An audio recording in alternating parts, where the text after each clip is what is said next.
My pleasant greeting to the judges and everyone present here. My paper is about clinical effectiveness of amniotic versus chorionic membrane in facial wound healing, a comparative study. The primary goal in treating wounds are rapid closure, restoration of function, and aesthetically satisfactory scar development.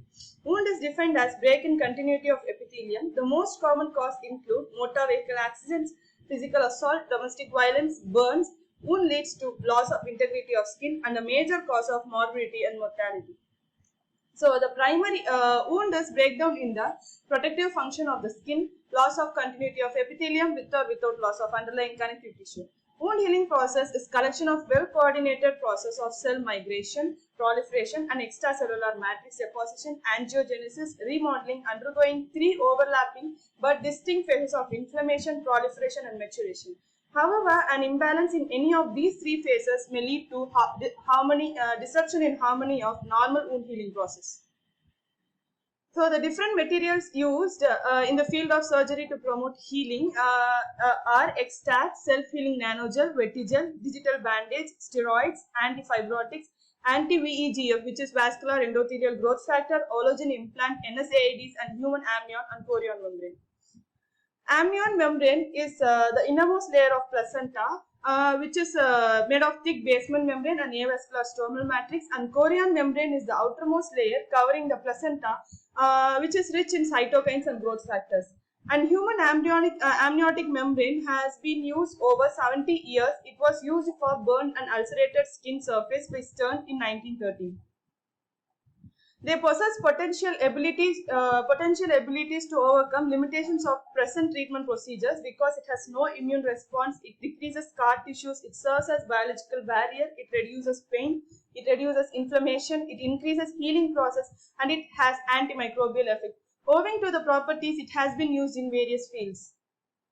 So the native human amnion or chorion membrane contains an array of growth factors, including various growth factors that are known to play critical role in the physiological process leading to normal wound healing and tissue regeneration.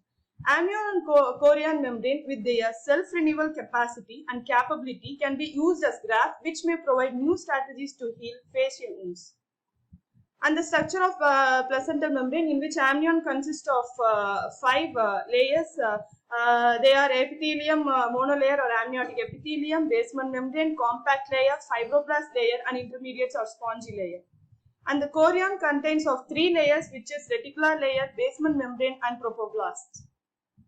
And the properties of these membrane are biomechanical properties, promotion of epithelialization, inhibition of fibrosis, inhibition of inflammation and angiogenesis, lack of immunogenicity, antimicrobial and antiviral properties, and cell differentiation properties.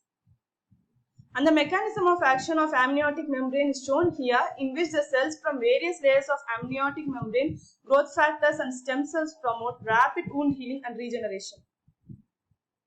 The aims and objective of this study is to assess the efficacy of amniotic membrane, to assess the efficacy of chorionic membrane, and to compare the efficacy and to assess whether pain, infection, irritation is produced, to assess whether adjacent tissues are damaged. And the wound criteria are subjective clear-cut wounds and superficial abrasion. Wound healing assessment or asepsis score index and Southampton score index are used. And the source of people or people attending the Department of Oral and Maxillofacial Surgery, and the study group were of 20 people, in which group 1 of 10 people are applied amniotic membrane and group 2 of 10 people are applied chorionic membrane. And patients who come under inclusion criteria are patients able and willing to provide consent and agreeing to comply with study procedure and follow-up evaluation, no clinical signs of infection. And the patient coming under exclusion criteria are the patients who are currently participating in another clinical trial, currently receiving radiotherapy and chemotherapy, diabetic and hypertensive individuals, and pregnant and lactating women. And the materials used, as we know, are dehydrated human amnion and chorion membrane. The study was conducted under the direction of principal investigator, and the ethical committee approval was obtained. Patients are explained about the procedure in their own language, and written informed consent is obtained. And the patients are asked to fill their personal details, chief complaint, etiological factor, site of abrasion are also recorded. The povidone iodine is used as an antiseptic to clean the wound. Either dehydrated amnion or chorion membrane is applied in the affected site.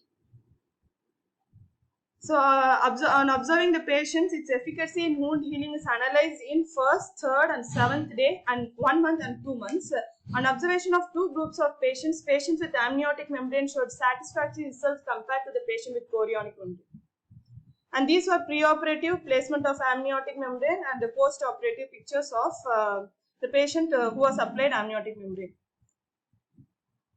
Previous studies have established that advanced wound therapies promoted wound closure, which is compatible and rapid complete healing.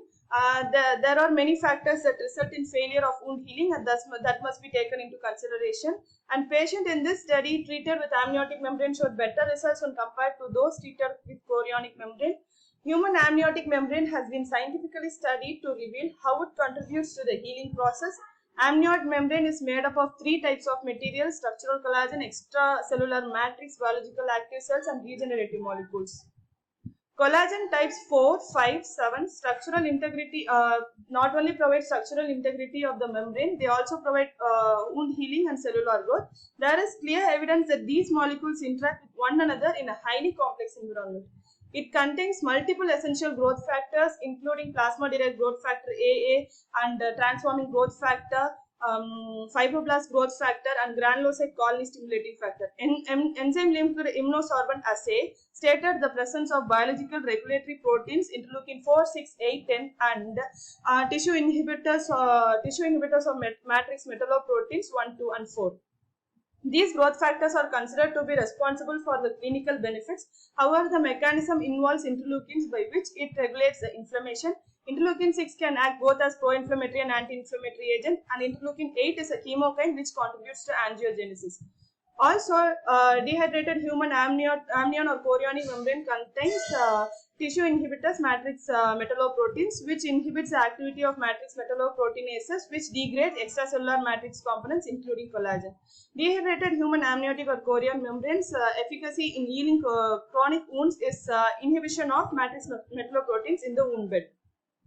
So the human amniotic membrane has been seen to have multiple characteristics. For example, previous studies have shown that amniotic membrane possesses following properties.